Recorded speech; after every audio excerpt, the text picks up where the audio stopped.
نحن في حوجة دلوقتي إلى أن الوعي بتاع المصريين يتحسن، يتظبط، يتطور بقدر الإمكان. يا بلادي يا بلادي بحبك يا بلادي يا مصر، بحبك يا مصر، بحبك يا مصر، بحبك يا مصر، بحبك وحبك يخضر ربيعي يفرح دموعي بحبك يا مصر. بحبك بحبك بحبك يا مصر، يا مصري بحبك بحبك يا بلادي يا بلادي يا بلادي بحبك يا بلادي يا مصر، بحبك يا. اهلا بكم معنا مشاهدينا الكرام في حلقه جديده وبرنامجكم مصر اولا. في الحقيقه الخطاب الاعلامي ودور الاعلام ووسائل الاعلام في هذا التوقيت دور هام للغايه، غير اي وقت سابق او اي وقت لاحق، لان في هذا التوقيت الفارق الدقيق الحقيقه ان خطاب الاعلام ووسائل الاعلام ودورها انه يدفع ببلد او يعلي من بلد او ممكن ان هو يهد بلد، كل ده وارد من خلال استخدام وسائل الإعلام. لكن الإعلام الوطني الهادف اللي ليه دور في هذا المجتمع بيكون ليه دايما الكلمة العليا وبيخلي بلده هي رقم واحد. علشان كده في مصر أولا النهاردة بنتكلم عن الإعلام من خلال لجنة الإعلام المنبثقة بالمجلس الأعلى للثقافة. دور هذه اللجنة في رسم التثقيف الإعلامي والثقافة الإعلامية للمجتمع بيكون مهم للغاية. علشان كده احنا موجودين النهاردة داخل لجنة الإعلام بالمجلس الأعلى للثقافة.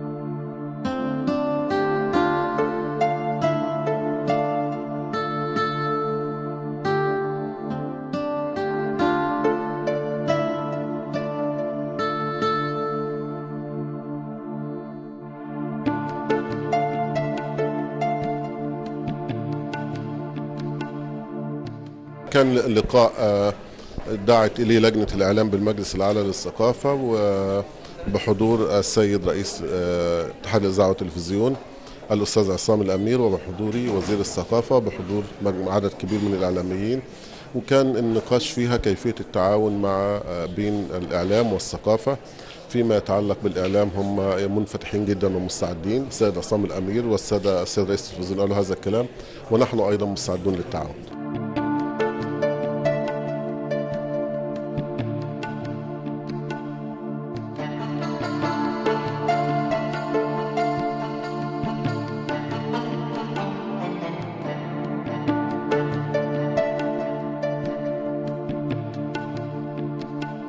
يسعدنا نلتقي بالأستاذ الدكتورة أمل الصبان أمين عام المجلس الأعلى للثقافة، ونتحدث حول أهم ما دار في هذا اللقاء حول العلاقة المشتركة ما بين الثقافة والإعلام لتنمية المجتمع. برحب بحضرتك.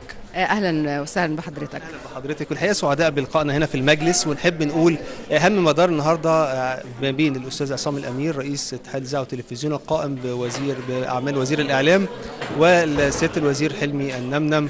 هذا اللقاء بحيث أنه يعني قطبي الثقافة والإعلام بيلتقوا في داخل المجلس الأعلى للثقافة. دلالات ده عند حضرتك إيه بقى؟ هي الحقيقة هو يعني الدلالات هي دلالات واضحة، هي الرغبة في الرقي بالإنسان المصري وبالفكر المصري عن طريق يعني عنصرين متكاملين لا ينفصل أحدهما عن الآخر. القطب الأول هو الإعلام، والقطب الثاني هو الثقافة. المنفعة متبادلة ما بين الثقافة وما بين الإعلام، ولا يمكن لهذين الجناحين أن يتوقف أحدهما، لأن دول ضرورة للرقي بالذوق المجتمع بفكر المجتمع للقوى الناعمة التي يمكن بها مكافحة كافة الأفكار المتطرفة والتي حاولت أن تغير الشخصية والهوية المصرية.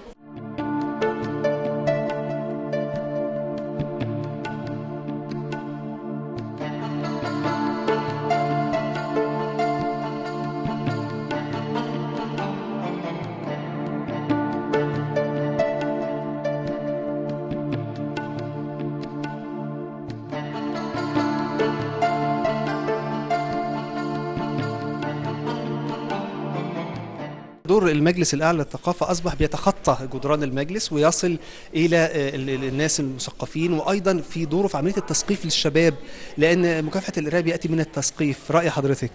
طبعا هو الحقيقة فضلا عن رسم السياسات فإحنا شفنا نموذج أهو النهاردة. هذا اللقاء ده بمبادرة من وبوجود لجنة الإعلام ومقرر لجنة الإعلام بالمجلس الأعلى للثقافة. إحنا هنا شفنا يعني دي في بروتوكول ناويين ان احنا ان شاء الله نوقعه، واحنا زي ما قلنا هي مش عملية بروتوكول ولكن تنفيذ حي. احنا في منتج ثقافي بيطلع، في عندنا منتج ثقافي سواء في المجلس الأعلى للثقافة، في كافة هيئات الثقافة، في قصور الثقافة. يجب أن يخصص لكل هذه يعني الاحتفاليات وهذا المنتج الثقافي رفيع المستوى ساعات للبث في التلفزيون لتوصيل هذا المجهود وهذا الجهد وهذا الفكر لكل المواطنين في مصر عشان نرقى بهم. كان في كمان يعني ملحوظة مهمة قوي اللي هي جزئية نقل فاعليات الأنشطة في قصور الثقافة من فرق إلى آخره. يعني تخيل لما نعمل مسابقة ويبقى هؤلاء الشباب عارفين إن هم يعني هيتم نقل ده في التلفزيون وإن هم هيصلوا لكل باب، ده هيشجع إزاي في الرقي وارتقاء مستوى هذه العروض. فأكيد إن الإعلام له دور كبير جدا في يعني الارتقاء بالمستوى، والثقافة عندها منتج جميل جدا مطلوب ان احنا ننشره ونوزعه علشان يعني نقف في مواجهة اي فكر متطرف.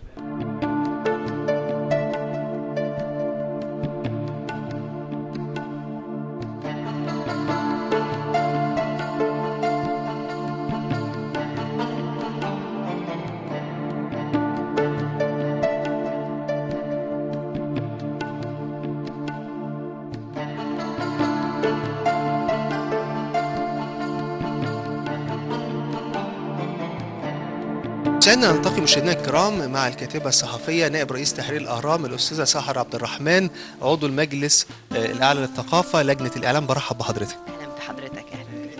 عايز أوضح للسادة المشاهدين النهاردة يعني هناك هذه اللجنة الموقرة فيها ناس قيمة وقامة كبيرة في الإعلام وتجتمع كل حين لكي تدلو بدلوها في مسألة الإعلام وثقافة الإعلام. أحب أعرف انطباع حضرتك عن دور اللجنة في الوقت الراهن. طبعا انا يعني بيشرفني ان انا يعني تم اختياري عضو من هذه اللجنه الموقره، وزي ما حضرتك قلت فعلا ان هي بتضم قامات وخامات كبيره جدا من الاساتذه والخبراء في المجال الإعلامي، سواء أساتذة جامعة، سواء صحفيين، سواء ناس بتعمل في العمل الإعلامي بشكل عام. أنا بعتقد أن اللجنة دي عليها مهمة كبيرة جدا، وهي أن هي تتبنى مواقف أو يكون عندها رؤية لشكل الأداء الإعلامي اللي النهاردة يعني أعتقد ما حدش بيختلف عليه إنه هو في غاية الأهمية في ظل طبعا الظروف اللي حاصلة في مصر وفي المنطقة بشكل عام. بعتقد إن في شغل كتير جدا ممكن تكون لجنة الإعلام بالمجلس الأعلى للثقافة منوطة بأن هي تتدخل فيه، أو أن هي ترصده أو تبرزه، أو تكون يعني على قدر المسؤولية تجاه كل ما يقدم على الساحة الإعلامية. أنا بشوف من منطلق أن كوني كصحفية أن النهاردة فعلا في الكثير اللي بيشوب الأداء الإعلامي في مصر، خاصة بعد ثورتين 25 يناير و30 يونيو.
رجل من عمالقة الفن الأصيل الذي أثرى العالم العربي بفنه وعبقريته، وبفضله شهدت الموسيقى الشرقية انطلاقة كبيرة انطلق بها مخاطبا وجدان الجمهور في أنحاء العالم العربي كافة، ليشنف أسماعهم بأرقى المقطوعات الموسيقية والأعمال الفنية، والتي لا تزال تتردد حتى يومنا هذا عبر شاشات القنوات وأثير الإذاعات.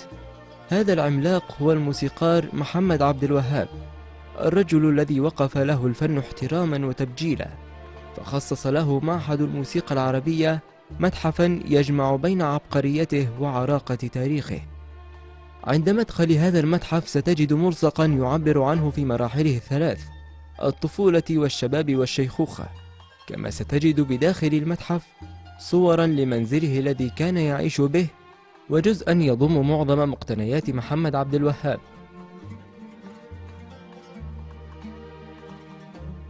وبرغم مرور أكثر من عقدين على وفاته، إلا أن محمد عبد الوهاب لا يزال يعيش بيننا بموسيقاه الفريدة، وصدق حينما قال: أعط فنك كل شيء تأخذ منه كل شيء.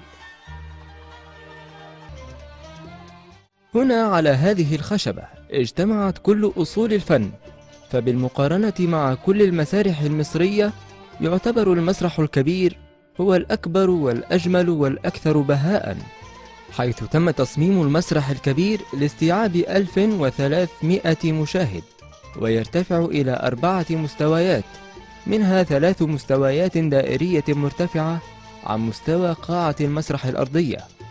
تصطف المقاعد في القاعة الأرضية في 3 صفوف متدرجة لتصل إلى غرفة التحكم المجهزة بشاشات العرض، وهناك أماكن البناوير والبلكون التي صممت بطريقة خيالية وأنيقة تضمن لك المشاهدة والرؤية الجيدة لخشبة المسرح.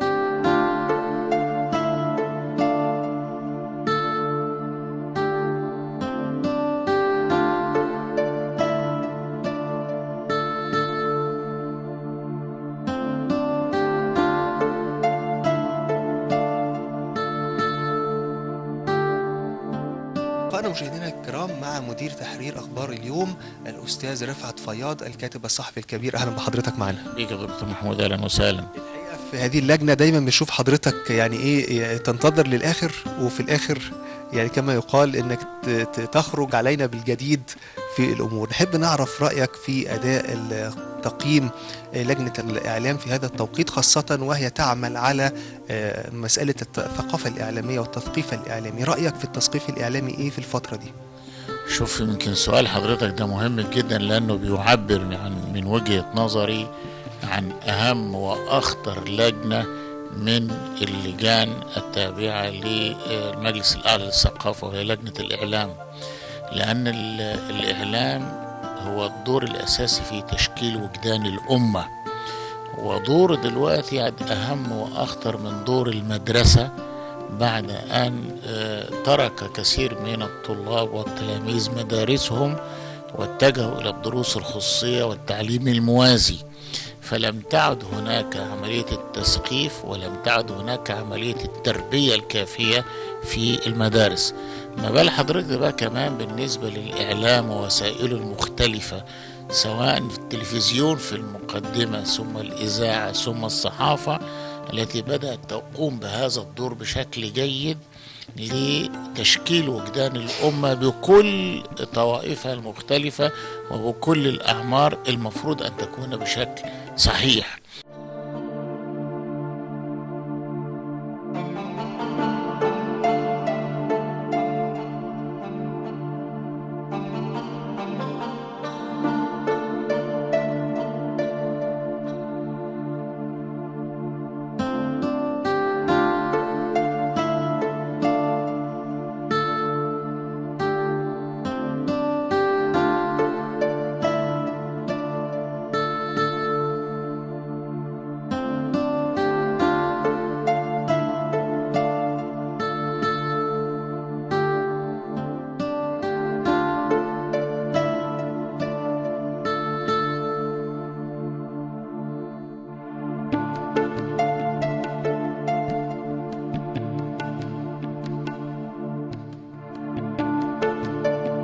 لقاءنا مع الأستاذ مصطفى البولك نائب رئيس تحرير جريدة الجمهورية، الكاتب الصحفي الكبير. برحب بحضرتك معانا ويسعدنا أهلا بحضرتك إن احنا نقول النهاردة لجنة الإعلام في المجلس الأعلى للثقافة. هذه اللجنة لها دور كبير، تنتظر حضرتك كيف يرسم هذا الدور في هذا التوقيت؟ وأن طبعا حضرتك عارف إن احنا في الفترة الحالية دلوقتي في عملية حراك على كل الأصعدة، ثقافي وسياسي وفني، ولكن احنا على مدى ال 30 سنة اللي فاتت أو أكتر كان في عملية تراجع للثقافة المصرية. ماشي، هذا التراجع كان سبب في ظهور الفكر المتطرف وفي ظل غياب إعلام برضه، يعني في وجود إعلام متطرف نتج عنه الحاجات الإرهابية اللي احنا بنسمع منها، انتشار الفكر الإخواني، انتشار الفكر السلفي المتشدد جدا جدا جدا. فهنا بدأت عملية الثقافة ترجع تاني، فلا بد أن يكون هناك ربط ما بين الإعلام والثقافة.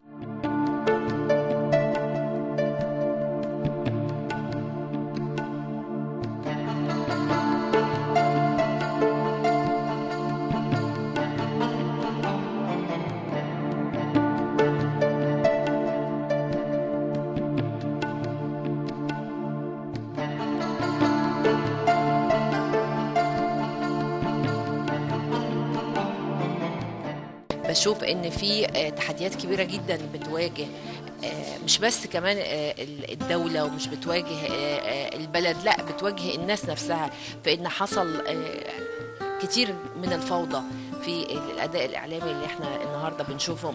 تركيز الإعلام على نقاط ضعف أو سلبيات أو على أمور لا تفيد المشاهد أو لا تفيد المتلقي للمادة الإعلامية. يعني بشوف ان في فعلا في مشاكل كتير وفي ازمات وفي قضايا كتير، على اللجنه ان هي تكون بترصدها بشكل كويس وبتقدم رؤى وبتقدم طرح مهم يكون بيحاول ان هو فعلا يوجد حاله من الاداء المهني اللي هو مفروض ان الناس تتلقاه، او هو اللي الناس بتنتظره من كل الاعلاميين او من كل اللي بيقدموا ماده اعلاميه على الساحه، سواء مقروءه او مسموعه او مرئيه.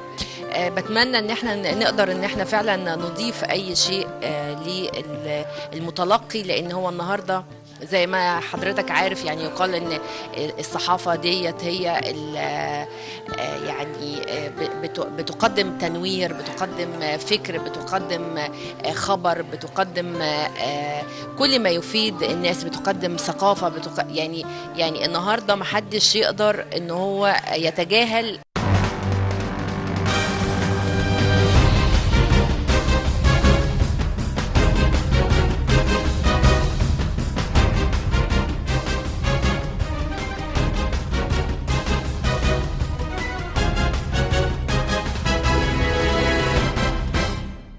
تقدم المعلومة، تقدم الثقافة، تبصر المواطن بكل ما يدور حوله، وبتزيد من كم ثقافته بشكل عام. ومن هنا دور الإعلام أصبح خطير جدا ومهم جدا، خاصة في مجتمع زي مجتمعنا، وفي ظل وجود حراك سياسي كبير جدا حدث بعد ثورة 25 يناير حتى الآن. يمكن أحداث لم تحدث على مستوى العالم بهذا الحجم كله. دور لجنة الإعلام هنا هيبقى واضح. ليه؟ لأن حضرتك لجنة الإعلام بتضم كل أعضائها من قمم أساتذة الإعلام المتخصصين، سواء الأساتذة الأكاديميين في الكليات والمعاهد الإعلامية على مستوى الجمهورية، نمرة 2 الزملاء الموجودين في مجال التلفزيون أو بالنسبة للإذاعة أو نحن الصحفيين. فكل وسائل الإعلام موجودة، ولنا دورنا وتأثيرنا فيما نكتب في صحفنا أو وسائل الإعلام المرئية أو المسموعة. فعندما نناقش قضية من القضايا في هذه اللجنة بلا شك سنتفق على التوجه فيها والرؤى فيها لكل القضايا الإعلامية المختلفة، لكل قضايا المجتمع المختلفة لنا رأي فيها، لنا دور في تثقيف المجتمع. واتفقنا في اللجنة أن تخرج أيضا ما بين الجدران الأربعة وتخرج للشارع، تخرج للمواطنين من خلال ندوات تثقيفية في الجامعات وغيرها، لتؤدي دورها كما يؤدي أعضائها دورهم كل في مكانه على مستوى وسائل الإعلام المختلفة. وفي هذا المكان تحديدا سيتوقف بك الزمن ويدور بك الخيال لترجع إلى زمن الجمال الذي أبدع من أصالته وعبقريته هذه التحفة المعمارية التي تمتاز بالعراقة والجمال الرفيع. فعندما تجد هذه الزخارف المعمارية الأصيلة والطراز الإسلامي الذي يخطف الأذهان عندها فقط، تكون هنا في معهد الموسيقى العربية.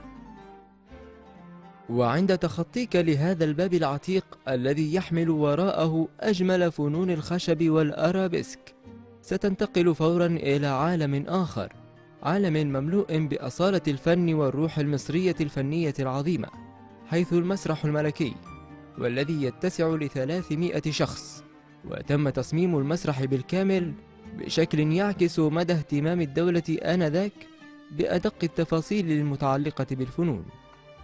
وتم تخصيص بنورين على جانبي المسرح لكل من الملك فؤاد والملكة نازلي. أما الأمراء وباقي كبار رجال الدولة فكانوا يجلسون في صالة المسرح الفخمة، والتي ستغرق بوجدانك مع جمالها الساحر ومنظرها الأخاذ، والذي إن لم تبهرك موسيقاه وأغانيه فإنك حتما سوف تنبهر بأصالته وعبقرية تصميمه والروح الملكية الممتزجة بأصالة الزخارف الإسلامية العريقة.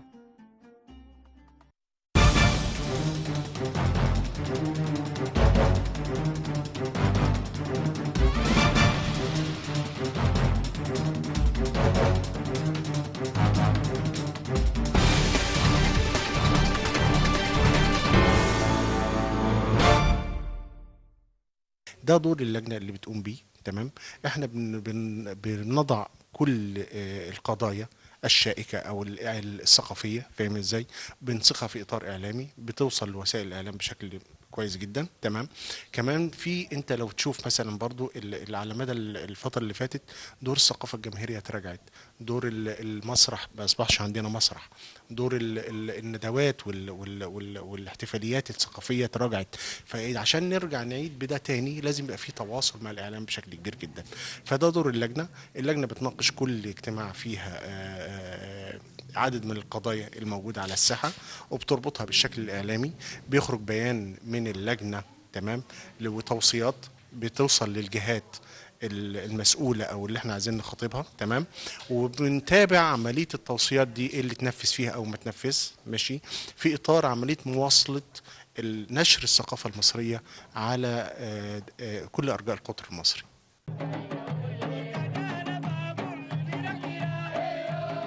بحب الرقص جدا. يمكن اتعلمت الرقص عشان خاطر كل اللي في البيت كانوا كده، من بابا، اختي اللي اكبر مني، انا اختي الصغيره، كلنا كنا في الفرقه يعني.